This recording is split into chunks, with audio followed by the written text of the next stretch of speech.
জয়নিতা বন্ধুরা দেখো, এগুলো ক্যানভাস বাঁধাই এসেছে আমাদের কাছে। দেখো ক্যানভাসটা গোপাল মাখনের হাঁড়ি নিয়ে বসে আছে। আঁকাটা কত সুন্দর লাগছে, পারফেক্ট হয়েছে। এই একটা ক্যানভাস, মানে অরিজিনাল গাছের পাতার মতো করে লাগছে ক্যানভাসটা। দূর থেকে এরকম কাছ থেকে যদি দেখে বলো সবাই, তোমরা হয়তো ভাববে দেখো এটা একটা গাছের পাতাই।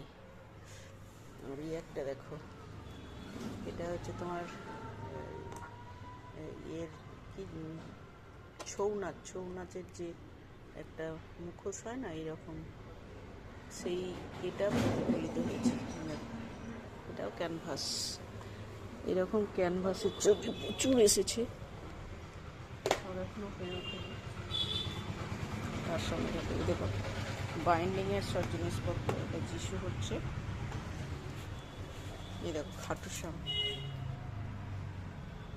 কিরম লাগছে অবশ্যই বলবে কমেন্ট করে।